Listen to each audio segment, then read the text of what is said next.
Bonjour Catherine. Bonjour Inga. Catherine Valentin. Oui.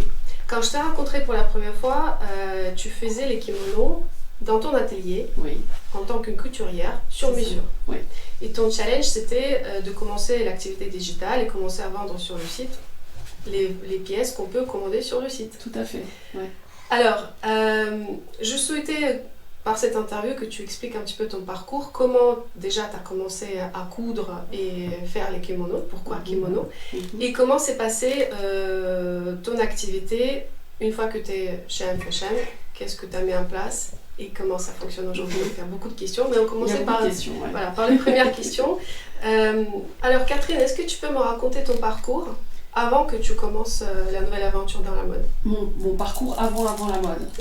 Ok, d'accord. Et pourquoi tu as commencé à faire les kimonos? Donc initialement, je ne suis pas du tout dans la mode en fait. Je suis ingénieure chimiste. En fait, j'ai travaillé dans la chimie de formulation. Voilà. Un métier qui n'a absolument rien à voir avec la mode. Le seul petit point commun, c'était sans doute la couleur, la colorimétrie. Voilà, et puis donc ça remonte quand même fin des années 90.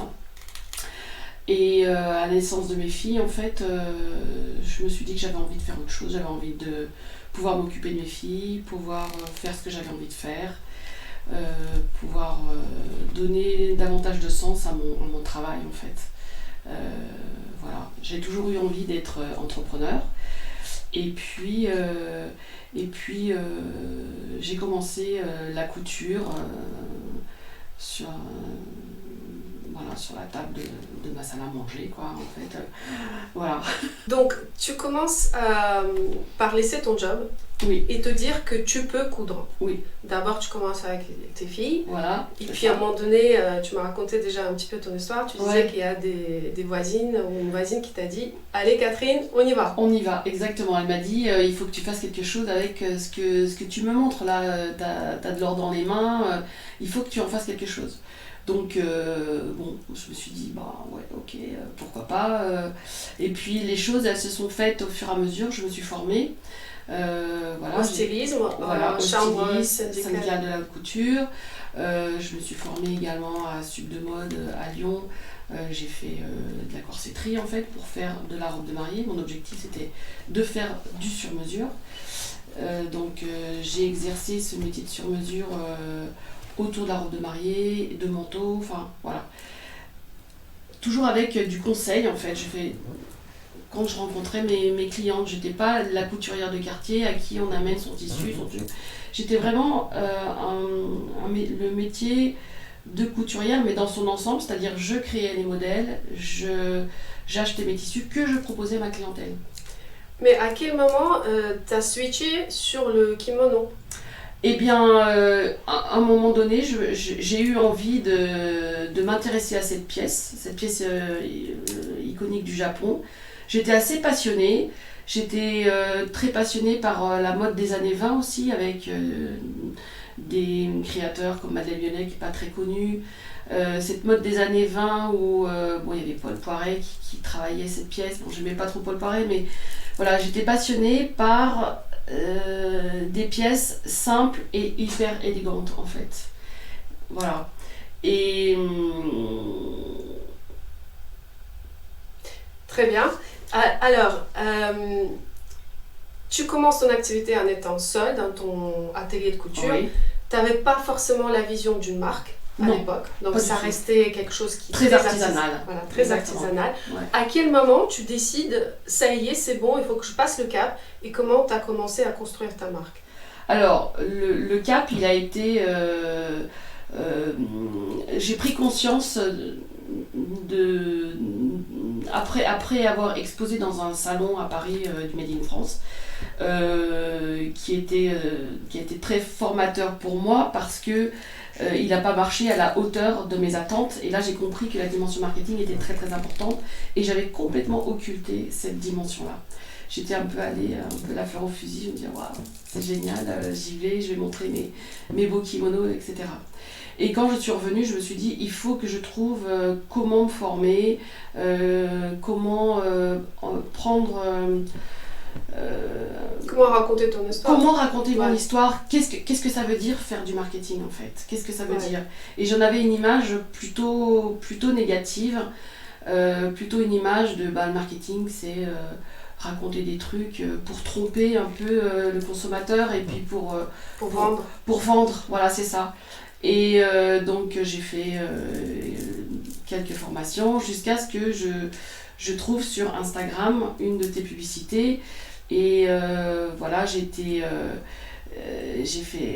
écouté toute ton approche old school, new school, et je me suis dit mais ça c'est génial parce que ça donne du sens à ce que j'aime faire, à mes valeurs, et je me dis là je pense que je vais aimer le marketing et je vais aimer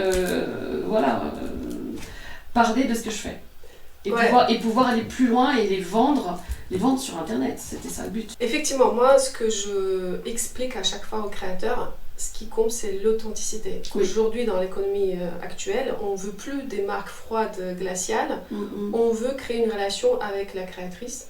Oui. Et le plus la créatrice elle est authentique, le plus elle attire des gens qui lui rassemblent. Oui. Et internet ça sert à ça, c'est attirer les clients qui nous ressemblent. Oui. Et donc la manière comment tu vas raconter ton histoire, ça va attirer certains types de personnes. Et ce que tu as fait, parce que tu as appris, et ce que j'apprécie beaucoup dans ton parcours, c'est que malgré toute cette approche marketing un peu négative que tu avais, tu viens chez M-Fashion et tu arrives à raconter ton histoire différemment et de passer à un kimono qui est sur Stockman, à un site très vendeur que tu as fait toi-même, et je suis très fière de toi pour ça. Oui. Le site très vendeur, avec des vraies personnes qui portent tes kimonos, qui donnent envie. Mais moi je ne porte pas kimono d'un mari normal, mais je regarde ton site, je dis mais qu'est-ce que je peux acheter? Tout me plaît. Et là-dessus, je trouve que tu as fait un super travail et j'ai envie de savoir un petit peu comment tu as construit cette étape, ce pont entre ton produit qui était déjà bien et comment tu as réussi à créer le récit, la partie marketing, le storytelling pour arriver où tu es aujourd'hui avec un vrai site e-commerce et des ventes sur ton site. Ouais, alors j'ai pris beaucoup de temps à essayer de comprendre comment traduire ma passion à travers et les mots et les photos. Donc j'ai décidé d'investir dans la photo par contre, donc de faire appel à des mannequins professionnels, à du maquillage, à un photographe professionnel et à choisir un lieu. À chaque fois, je me dis, bon voilà, pour rendre compte, j'ai passé beaucoup de temps à ça et je trouve que c'est super intéressant. C'est comme si on construisait un film, une histoire à chaque fois. Et il y a quelque chose de très fort, il se passe quelque chose de très très fort en fait à chaque fois lors de ces shootings. En fait, le shooting pour moi est quelque chose de très très important. Et pourtant c'était pas le cas. Et c'était pas le cas, parce que j'ai plutôt quand même tendance à rester en dehors. Même maintenant, je commence un peu à me mettre un petit peu en scène.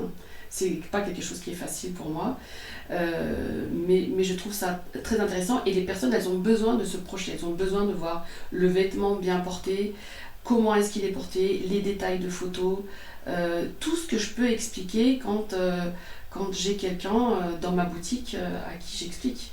Mais il fallait le traduire pour le site. Voilà, toujours chercher à traduire et à montrer la matière. Voilà. Comment justement tu construis ce process de se dire ok, j'ai un produit, la matière, tout ça, ça me parle. Oui. Et à un moment donné, il faut imaginer les mannequins, est-ce que c'est dehors, est-ce que c'est à l'intérieur, comment ils vont porter ce produit, comment ils vont se positionner. Comment tu crées ce pont? Est-ce que c'est quelque chose que tu as appris à faire? Et dans ce cas-là, c'est quoi ton procédé? Parce que tu dis que tu prends plaisir dans cette situation-là, alors qu'avant c'était complètement obscur. Qu'est-ce qui s'est passé? Ben, en fait, c'est l'idée de raconter une histoire en fait. En fait, j'approche, comme si j'étais en train de concevoir un petit film, une petite histoire en fait. C'est ce qui me plaît en fait, c'est raconter des histoires. Et je crois que ça me renvoie à... c'est un petit retour en arrière à quand j'étais gamine et que mes voisins m'apportaient des tissus où je me parais avec ces tissus. C'est là que j'ai appris la matière, le textile. Et je me racontais des histoires. Et je pense que ces moments où on fait le shooting, ça me renvoie à ça.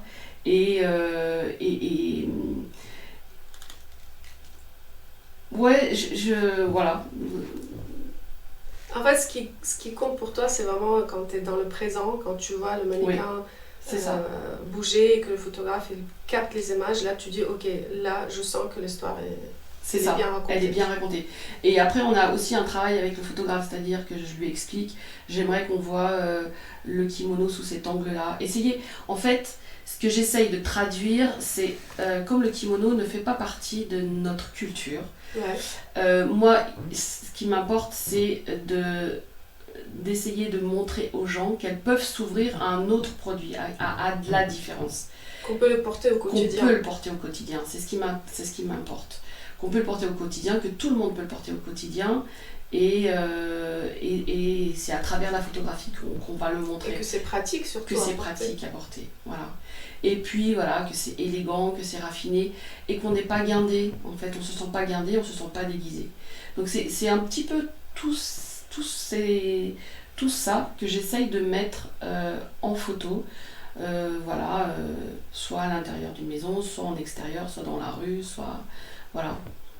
Est-ce que dans cette démarche de construction d'image de la marque, tu t'es accompagnée par AM Fashion?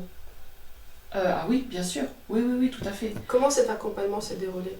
Alors, au début, ça a été surtout de prendre conscience de l'ADN de la marque, de qui j'étais à travers cette marque. Enfin, il y a une étroite relation, de toute façon, entre qui je suis à travers la marque et la marque qui me ressemble, en fait. Donc tu as fait cette phase d'analyse très très profonde qui m'a pris beaucoup de temps, qui m'a obligée à prendre énormément de recul, d'autant plus que j'avais construit jusqu'à maintenant quelque chose qui était complètement artisanal, c'est-à-dire très passionnée par ce que je fais, mais complètement seule, complètement artisanale. Et là, il y avait un mouvement de recul pour faire une photo. Voilà, je fais ça, je sais faire ça, je comprends ça, j'ai envie d'habiller les femmes comme ça, j'ai envie de leur faire découvrir ce kimono.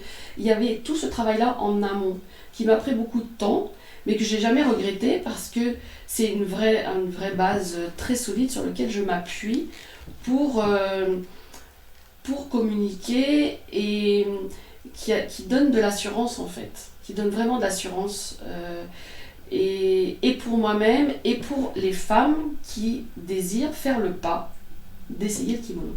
Ouais, pour toi ça est devenu une sorte de guide, oui, une base de travail pour faire ton site, pour faire tes shootings, complètement. Pour faire pour trouver aussi l'assurance dans ce que tu fais, parce qu'avant tu étais très produit artisanal, aujourd'hui tu es une marque. C'est devenu une marque. Complètement. C'est cette prise de conscience. Oui, tout à fait. C'est cette prise de conscience-là qui s'est opérée, en fait.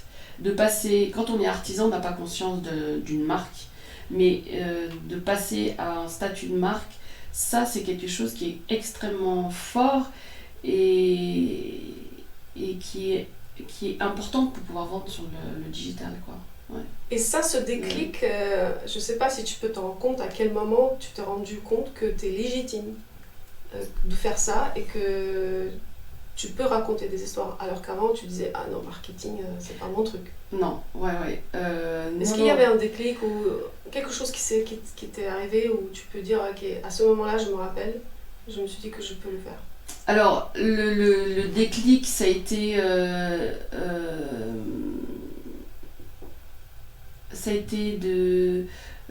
parce qu'au départ je travaillais sur WooCommerce et donc je travaillais avec un photographe mais pas des mannequins professionnels, pas de maquillage, enfin c'était petit, il n'y avait pas vraiment de vision. Et quand j'ai commencé avec toi, donc j'ai changé mon site, je suis passée sur Shopify, mais je venais de le terminer quand j'ai commencé avec toi et toi tu m'as dit ah mais Catherine, tu sais quoi, on va falloir passer sous Shopify. Pardon? On va continuer un petit peu. Je dis tu fais comme tu veux mais tu vas voir. Et au bout d'un moment je me suis dit en fait il se passe rien sous WooCommerce mais Mais quand même, ah ouais, ben Shopify, ok, bon, donc je me suis relevé les manches, j'ai relevé mes manches et je suis partie sous Shopify. Et là, je me suis dit que je voyais que les graphismes étaient beaux, la mise en page était belle, on avait matière à raconter des choses. On sentait quand même une base solide pour propulser son site en fait et pouvoir le gérer seul. C'est ça surtout qui est vraiment très intéressant. Et puis là je me suis dit... Et puis Catherine, je te cite souvent dans les interviews que je fais avec les gens qui s'intéressent au programme. Je dis mais regardez Catherine, elle a fait. Pourquoi vous ne pouvez pas faire? Parce que Catherine, déjà, l'informatique, c'est pas ton truc. Non, c'est pas mon truc. Et en plus, tu travailles dans ton atelier avec tes mains, le produit, c'est tout pour toi. Comment on peut passer dans un site qui était développé par quelqu'un qu'on ne maîtrise pas complètement et qu'on ne sait même pas comment modifier une page produit, à un site trop beau, esthétiquement parlant, qui vend le concept, qui donne envie d'acheter. Et ça, c'est Catherine qui l'a fait toute seule. Avec de l'aide du programme. Mais... Oui, bien sûr, mais c'est très valorisant. Et ça... Tu peux être fière de toi. Oui, tout à fait. Et ça donne aussi une autre valeur à mon produit aussi. Parce que toi, ça te pousse à réfléchir, ok, comment je présente le produit? C'est ça. Comment je raconte l'histoire de ce produit alors que je sais tout le travail qu'il y a derrière.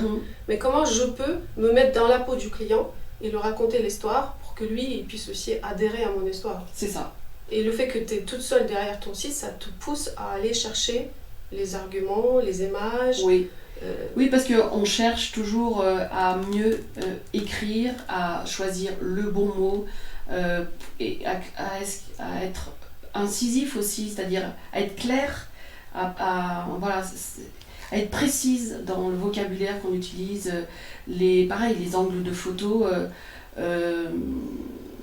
et puis les mains. Enfin, il y a tout un ensemble, il y a tout cet ensemble-là qui. Oui, et j'ai envie de tous les gens qui nous regardent là, c'est vraiment aller voir le site de Catherine Valentin, qui a su faire son site toute seule.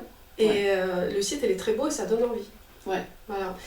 Alors, une fois que le site elle est là, c'est quoi après les actions pour faire connaître sa marque? Qu'est-ce que tu as mis en place? Alors, j'ai mis en place des newsletters une fois par semaine. J'essaye de maintenir une newsletter par semaine.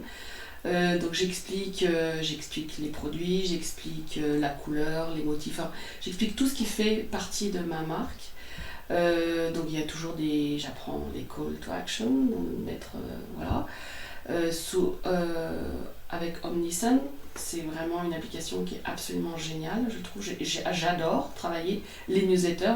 J'ai des stagiaires, je dis non, mais moi je fais les newsletters parce que j'adore ça. Alors qu'avant, j'aimais pas écrire et là, j'aime écrire, enfin, j'aime parler de mon produit en fait. Et puis, qu'est-ce que j'ai mis en place aussi? Donc là, je suis en train de je n'ai pas commencé tout de suite les Facebook Ads, mais là, je vais le faire. Tu n'as pas commencé Facebook Ads, mais tu as quand même commencé à faire les ventes sur ton site. Oui. Avec de l'organique, avec l'organique. Newsletter. Complètement, exactement. Et ce que je n'avais en un an avec WooCommerce, je n'avais eu 0. Et là, en 6 mois, j'ai eu 6 mois après la mise en ligne de mon site, j'avais fait 3000, je crois, en organique, quoi. Et quand je me rappelle un lundi soir à 10h du soir, il y a une commande qui arrive, ça c'est vraiment chouette. Je me dis ah mais en fait ça marche. Ah ouais, c'est chouette. Ça donne envie d'aller plus loin. Ouais, c'est ça. Et ça encourage à se dire non, je peux séduire les gens qui ne me connaissent pas, uniquement à travers l'image et le site et la communication. C'est ça. Toute l'énergie que tu donnes, les gens le perçoivent et en retour, ils achètent. Et surtout que toi, tu es assez haut de gamme dans ton positionnement, donc il faut avoir le budget pour acheter. Et quand tu reçois des commandes sur ton site, tu te dis ah, tout est possible, je n'ai pas besoin d'être dans mon atelier. Exactement, tout à fait. Et j'ai aussi développé Instagram, donc j'ai une petite communauté, mais une belle communauté qui me suit bien. Et Instagram me permet de convertir aussi sur mon site. D'accord, ça c'est une bonne nouvelle. Et je crois que tu commences aussi à faire des reels, un peu plus donner de soi-même aussi. Oui, tout à fait. Des reels et puis des successions de photos, enfin avec des petits montages complètement. Après, pour Facebook, un peu TikTok, mais bon, c'est le début, c'est pas terrible. Et puis LinkedIn aussi, j'essaye, mais je suis pas complètement convaincue, quoi. Enfin, je préfère me focaliser sur Instagram, les newsletters, et puis inviter par le biais du site à ce que les personnes s'inscrivent aussi dans la newsletter. Voilà, exactement. Ouais, c'est très important de rester focus, choisir une plateforme où on se focalise plutôt qu'être partout et nulle part. Ouais. Donc c'est très important de rester focus.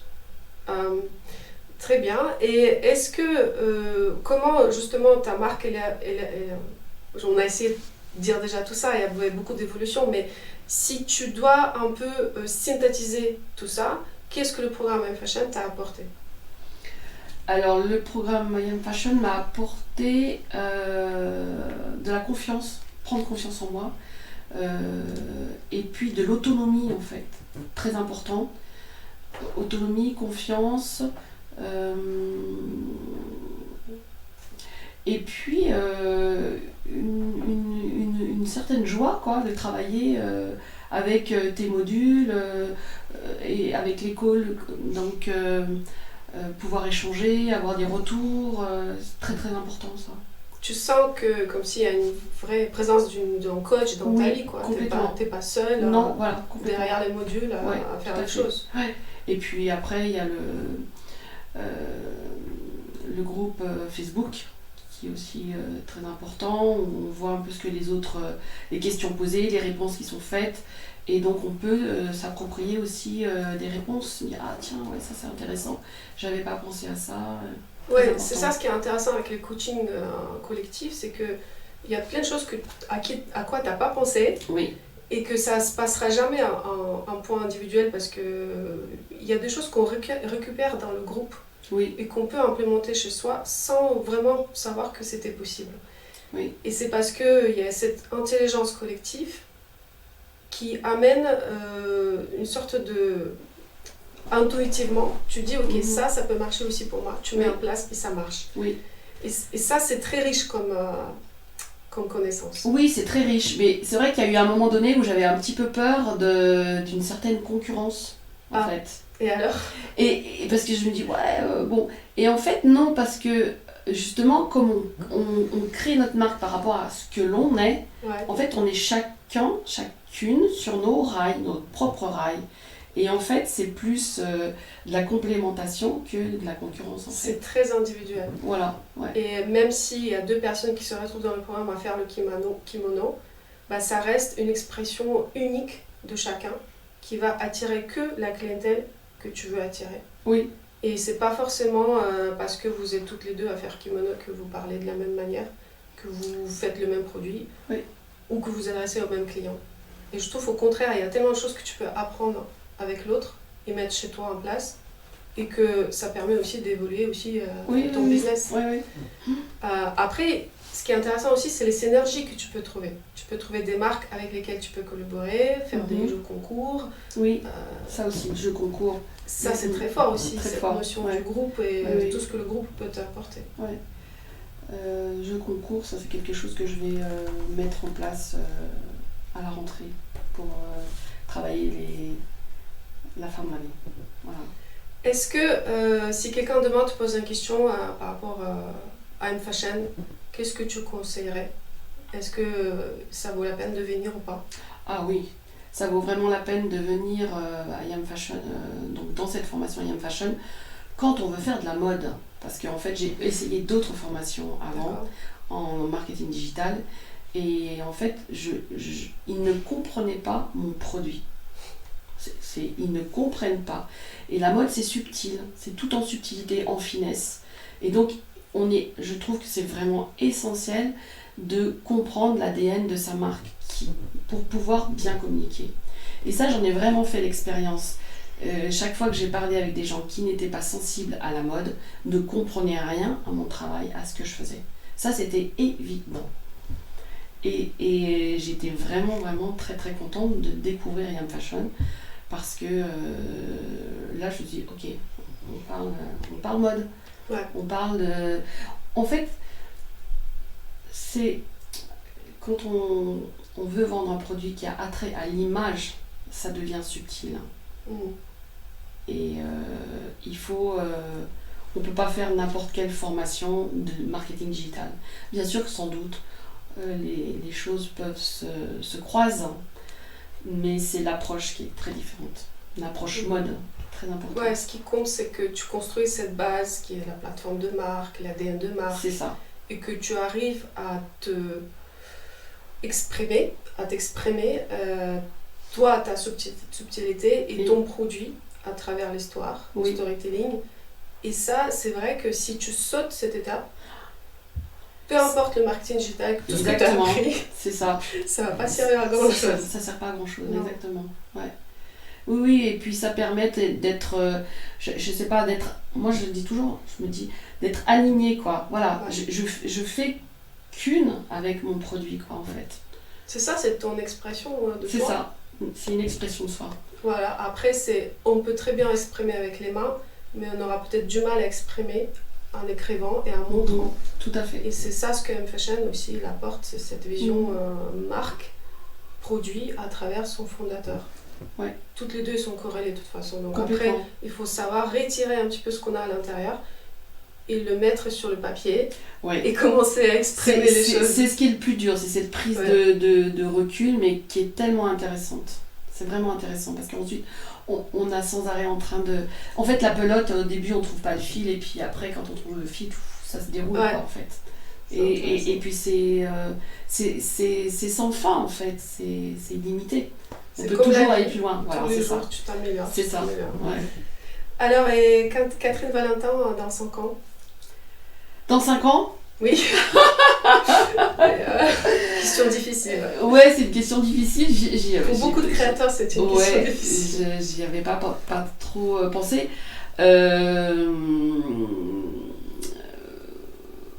Au niveau de... Dans 5 ans, au moins multiplier par 3 ou 4 mon chiffre d'affaires. Ouais, faut plus quand même. Plus peut-être, je sais pas, j'en sais rien. Oui, peut-être, ouais. T'as déjà une boutique, donc peut-être une boutique mieux placée, plusieurs milliers de clientèle. Ou alors... Visibilité internationale. Voilà, ça c'est sûr. J'ai déjà commencé un petit peu à vendre aux États-Unis notamment. D'accord. Mais effectivement, j'aimerais pouvoir développer un peu plus international, ça c'est sûr. Ouais. Et puis avoir une petite équipe aussi. Une petite équipe et peut-être... Aujourd'hui, tu es seule d'ailleurs. Ouais, je suis quasiment seule. Peut-être avoir un bras droit, une personne qui puisse travailler en binôme avec toi, ça peut être aussi intéressant. Ça, ce serait très intéressant. Et puis être un petit peu plus en hauteur et un peu moins terrain. Ouais, un peu moins dans le business, voilà. Plus dans travailler en stratégie un petit peu. Sur la stratégie et pas dedans. Voilà. Mais bon, après, il y a toute la partie créative que j'aime beaucoup quand même. Donc ça, je ne pourrais jamais me défaire de ça, quoi. Ouais. Ok, très bien. En tout cas, merci d'être venue. C'était très sympa, tout cet échange d'expérience. Et c'est toujours intéressant pour moi de savoir comment les marques évoluent dans le programme. Ouais. Et voilà, à très très vite. Merci Inga.